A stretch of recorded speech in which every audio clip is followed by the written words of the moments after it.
श्रद्धेय अटल बिहारी वाजपेयी जी की सरकार में यह निर्णय लिया गया था कि 2026 के बाद पहली जनगणना परिसीमन स्थगित रहेगा ताकि दक्षिणी राज्यों को संभावित नुकसान से बचाया जा सके। इसके बावजूद विपक्ष भ्रम फैलाने का प्रयास करेगा। कांग्रेस को देश की संवैधानिक व्यवस्थाओं, संसद और महिलाओं किसी पर भी विश्वास नहीं है। प्रियंका गांधी उस सभा में उपस्थित थी, उनका वक्तव्य चल रहा था, उस समय मैं भी वहाँ उपस्थित थी। महिलाओं के लिए इस्तेमाल जैसी भाषा का उपयोग करना भारत की संस्कृति भावनाओं की विरोध है, जो कि प्रियंका गांधी उस समय संसद में बोल रही है। जिस देश में नारी को दुर्गा, काली, सरस्वती और लक्ष्मी का स्वरूप माना जाता है, वहाँ ऐसी सोच अत्यंत दुर्भाग्यपूर्ण है। क्षेत्रीय राजनीति पर सवाल। डीएमके के नेता जानबूझकर तमिलनाडु की महिलाओं को उनके संवैधानिक अधिकारों से वंचित करने का प्रयास करते।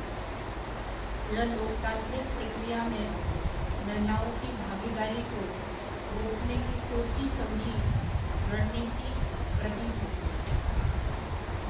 प्रधानमंत्री नरेंद्र मोदी जी के नेतृत्व में महिलाओं को शक्ति मानकर उन्हें सशक्त किया गया।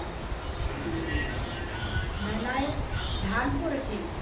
महिलाओं को ये बातें अवश्य याद रहेंगी कि 33% का आरक्षण मार्ग में भाजपा के नेतृत्व वाली सरकार ने प्रशस्त किया, जबकि कांग्रेस ने दशकों तक केवल वादे ही किए। भाजपा ने केवल कहा नहीं बल्कि करके दिखाया।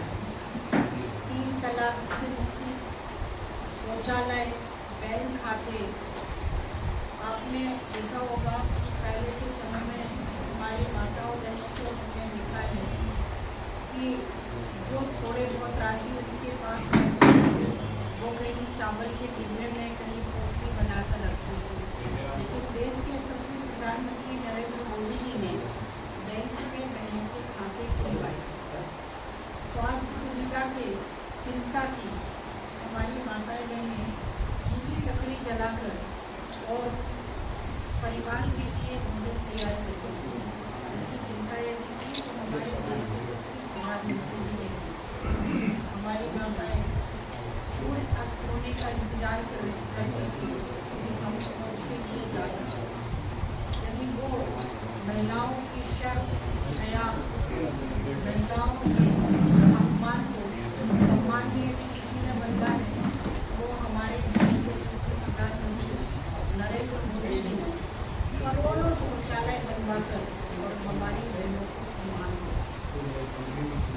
केंद्रीय गृह मंत्री अमित शाह जी ने स्पष्ट किया है, उस समय जब उनका आपत्ति भी सुना होगा, सदन में जब बोल रहे थे, उस समय उन्होंने स्पष्ट किया था कि परिसीमन किसी भी राज्य के साथ अन्याय नहीं होगा और संतुलित प्रतिनिधित्व सुनिश्चित किया जाएगा।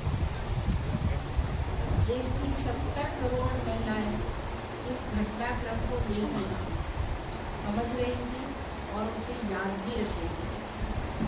विपक्ष को यह आक्रोश हर चुनाव, हर स्तर पर और हर स्थान पर झेलना पड़ता है। यह मुद्दा केवल संसद तक सीमित नहीं रहेगा, यह जन जन का मुद्दा बनेगा। कई बार जो विजय दिखाई देती है, वह वास्तव में अहंकार से उपजी एक बड़ी पराजय होती है।